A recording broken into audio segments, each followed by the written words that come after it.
My focus over the past, well, since the pandemic really, I think we've all had a lot of time on our hands to figure out all those dream things that we didn't have enough time for because we're so busy every single day, to finally say, let me go and make a pick list and figure it out. So one of the things that I really got into that I always wanted to figure out taking a larger scale to was the whole idea of natural fermentations, natural leavening. I got myself my first grain mill, and really seeing what happens when we add fresh grain into our dough. And it's something, it's magic. I can't see any other way. When we get into this, talking about dough, you're talking about enzymes, right? And you've got all of these natural enzymes, alpha and beta amylase is what they call them. And they're all located on the exterior of the grain, in the bran, right? And all of a sudden, you could take 5-10% of that fresh ground grain, add it into your flour mix. I'm gonna say it's like putting Viagra in your dough. It's no other way. All of a sudden, you see this cell structure explode. And it's happening naturally because we've harnessed those enzymes. We're not killing them, right? And this is where, to me, saying, how do we take this and go and commercialize it? Make it so that every pizzeria can do this every single day. Let's get away from the brand name on the flour and let's figure out what's actually inside that bag. All of a sudden, that's where the magic happens. We don't want to see an ingredient list of 35 things on that flour label, because what are they doing? They're making something happen that's not natural. And I think for our customers, for people that we consider now our family because they're trusting us enough to feed them, all of a sudden it's like, I want to give them the best experience, the best flavor, and you're going to be doing something totally different than everybody else has done. So, long answer, I've been grinding a lot of grain and looking at what different kinds of grain have different reactions, and it's just flavor-wise, structure-wise, and there's so many beautiful things just coming out of that. The subject is tinkering, right? So all of a sudden, you go on social media and you see all these pizza guys talking about 3-day bulk cold fermentations and 5 days and 7 days, but it's really important to understand what you need to be the support system of those doughs. Because as fermentation happens, we're breaking that dough down naturally. It's a good thing, but also if you don't know how to grab the reins, right, it can be destructive. Because if you use, let's say, a flour that's made for making Neapolitan pizza, right, low protein. Everyone talks about high gluten, high protein flour, right? We're talking about something lower protein, something maybe in the 11.5% protein range, right? Do you guys think that you can take that same flour and say, I'm going to get 96 hours out of that dough? Absolutely not. If you look at that dough ball in 96 hours, when it's sitting inside your dough box, you'll notice these big giant bubbles, probably directly in the middle or just to the right or left of the middle point.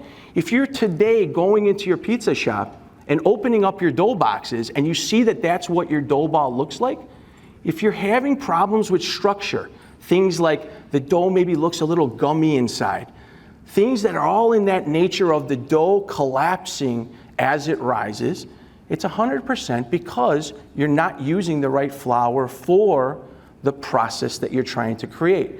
The longer fermentation that we go, the heavier the flour we need to start building.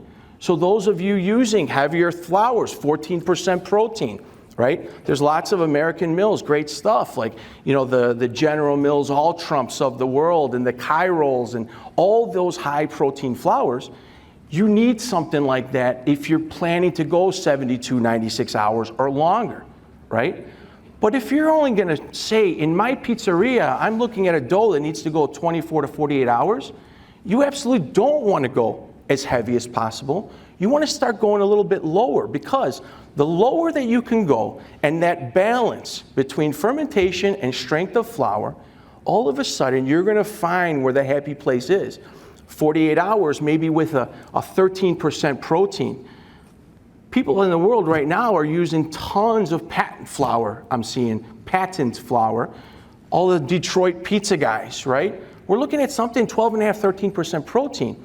And when you look at that dough that's rising somewhere between 3/4 to an inch high, and you got those gorgeous, beautiful cell structure in there, if you make the same exact dough with a heavier flour, you see that it looks more compact. It eats very heavy, right?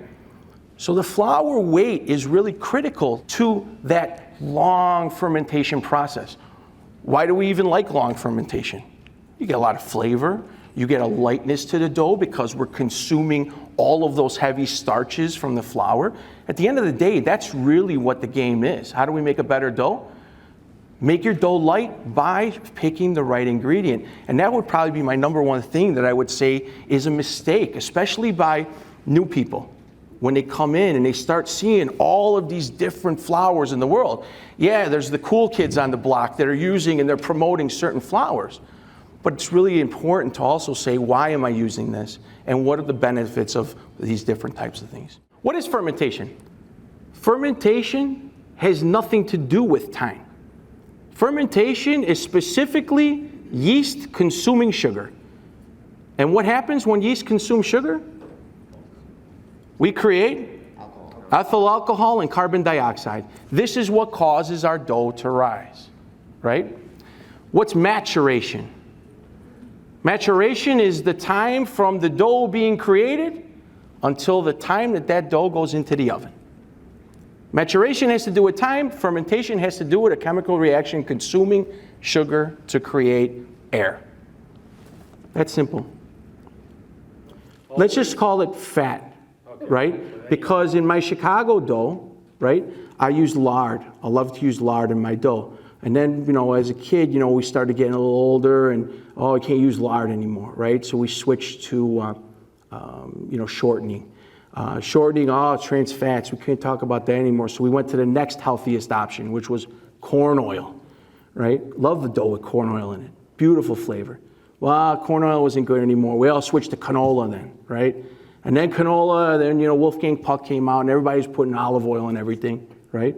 But the dough that still you go back to today doesn't have to be only one kind of fat. You can make a beautiful dough, cut it half with olive oil, half with butter, right? Use unsalted butter because it'll change your salt on your dough.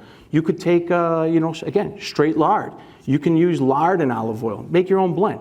But the idea is that when you measure out what your total weight of oil is going to be, don't go around that, right? Make it a part of that total number.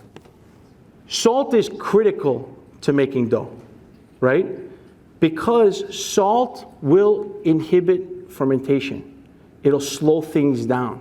If you make a dough without salt in it, right, you'll see that that dough is going to be a lot more active. The other thing that salt does, it also helps develop gluten, right? Tuscany has a very famous bread that's made with no salt in it, right? And when you see that process of being kneaded by hand and made and it proofs up and all that, it's a very specific process to make that dough. So putting no salt at all in your dough will change things. Now, I'm one of those firm believers, I only use sea salt, kosher salt, those kinds of things. If you're still using the stuff in the blue can, you've probably seen me joke about it, like I only use that stuff on my driveway when it snows. But it was a big thing back in the day that we were using iodized salt, right? And it has a certain effect on our dough. It's about the way that it dissolves and the way that gluten develops. It's really important to remember that these are all things over the years, trial and error, that we started to discover. And that's, I think, for you guys, as you start playing around, get yourself a notebook. Keep it with you with a pen all the time. If you're going to make a brand new dough, the best thing I can tell you is document everything. Write it down.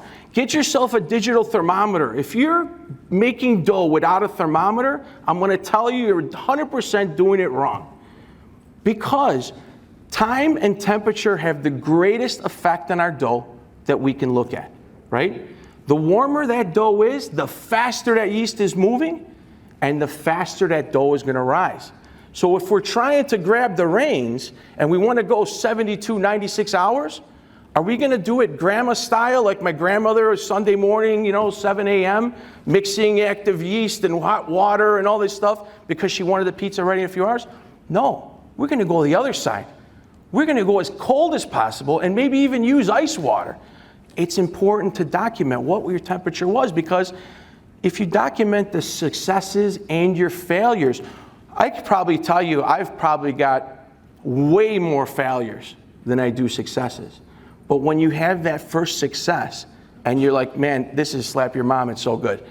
I would really tell you that it's great to be able to go back into those notes and say, wow, my water temperature was here. This was the type of flour I used. This is the oven that I baked it in. And that's where you're going to make it repeatable.